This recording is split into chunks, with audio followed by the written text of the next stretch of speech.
টুনি টুনি তুই এনে শুয়ে রইছিস কেন? এই আমার ঘুম আসতেছে এর লাগি আমি হুইয়া রইছি। আমার বিরক্ত করিস না তো, যা এখান থেকে যা। বিরক্ত করিস না মানে? আরে বিরক্ত তুই আমগো করতেছস, এনে তো আমি আর আমার জামাই থাকুম, তুই তো রুমে যা।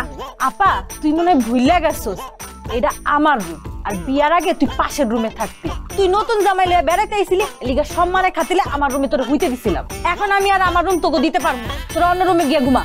শালি তুমি কিন্তু বেয়াদবি করতেছো। আমার শ্বশুর আব্বা নিজে আমারে বলছে এই রুমে ঘুমাইতে, যাও তুমি অন্য রুমে ঘুমাও যাও। আপনার যে ভাবসাব সেগুলো দেখে তো মনে হইতেছে সারা জীবনের জন্য শ্বশুর বাড়িতে আইসা পড়ছেন। এইখানে যদি সারা জীবন থাকতে হয় তাহলে একটা রুম বানায় তারপরে থাকেন। আমার রুমে আপনাকে থাকতে দিতে পারবো না, জানতো এখান থেকে। থাপড়ায় তোর গালের দাঁত সব ফালে দেবো, বেয়াদব কোথাকার। এই তুই আমার জামাইরা খোটা দিয়ে কথা কস কেন? হ্যাঁ অনেক বেশি সাহস বাড়ছে তোর না? দাঁড়া তোর সাহস আমি কমাইতাছি। আব্বা আব্বা আব্বার কাছে বিচার দিব না, তখন বুঝবি তুই কি আব্বার কাছে বিচার দিবি। এত চিল্লাইতেছিস কেন? আব্বা দেখো তোমার মায়ের কত বড় সাহস, যেই বিছানায় তুমি আমাদেরকে ঘুমাইতে দিছো সেই বিছানায় সে এসে ঘুমাই রইছে। তোমার জামাই কইছে তারে পাশের রুমে গিয়ে ঘুমাইতে, সে উল্টা তার সাথে বেয়াদবি করছে। তারে কিছু বলো। আমি তারে কি বলবো? তখন নিজেকে কোনো আক্কেল নাই? একজনের ঘরের মধ্যে কতদিন থাকা যায়? আব্বা আপনি এসব কি কোন? বলতেছিলাম যে একজনের ঘরে একজন আরেকজনকে কতদিন থাকতে দিতে পারে। আমি তো তোদেরকে এই ছোট মেয়ের রুমে থাকতে দিছিলাম, তোরা বেড়াইতে আইছিস সেই জন্য।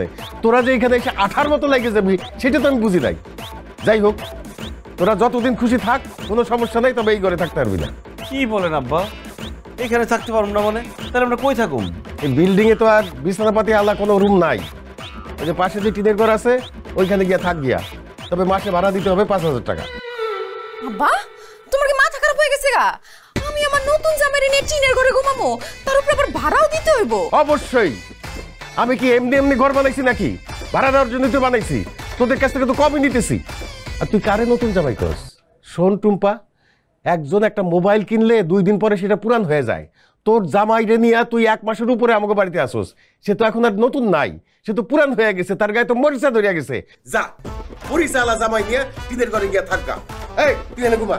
একটা ঠিক করছো আব্বা, আমি এখন এমনি ঘুমামো একটা।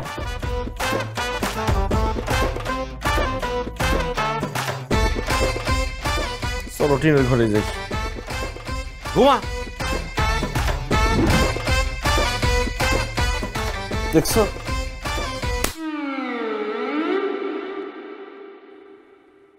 তোমার আব্বাই কি খারাপের খারাপ দেখছো? একটা ভাঙ্গা চোরা টিনের ঘরে থাকতে দিল, একটা ফ্যানও নাই, আছে খালি মশার মশা, মশারি দিছে তাও সিরাবিরা। এই ঘরের ভাড়া বলে 5000 টাকা। ফাইজলামি না, শ্বশুর বাড়ির আপ্যায়নের উপর কোনো ভরসা নাই, বৃষ্টির মতো এই আছে এই নাই। আরে গরু, খাসি, মুরগি, মাছ, কত কিছু দিয়ে পেট ভরে ভাত খাইছি, তার থেকে নাই আসলাম কোথায়? ডাইল আর আলু ভর্তা। আগে শ্বশুর আমার সাথে কত মিষ্টি মিষ্টি কথা বলতো, শাশুড়ি আদর করতো, শালি আমার সাথে ভালোবাসা দিয়ে কথা বলতো। এখন সবাই খালি বিরক্ত হয়, রাগ করে কথা বললে, কথার মধ্যে কোনো রসকস নাই। এর থেকে আমাকে বাড়ি ভালো। আমার আব্বা আম্মাই আমার সাথে যতই খারাপ ব্যবহার করে, তাও কথার মধ্যে রসকস আছে, আপন আপন লাগে, ভালো লাগে। না, শ্বশুর বাড়িতে আর থাকুন যাবো না, আমি সিদ্ধান্ত নিয়ে নিচ্ছি, আমি আমার বাড়িতে যাবো। ভালো কথাই কইছো, এনে আর থাকুন যাইতো না, বাপের বাড়ির থেকে শ্বশুর বাড়ি থাকাই ভালো। চলো আমরা কালকেই তোমার বাড়িতে ফিরে যাই। চেষ্টা করে দেখতে তো দোষ নেই, কালকে চলো। এই ঘর আমি 5000 টাকাতে ভাড়া দিয়ে থাকতে পারবো না।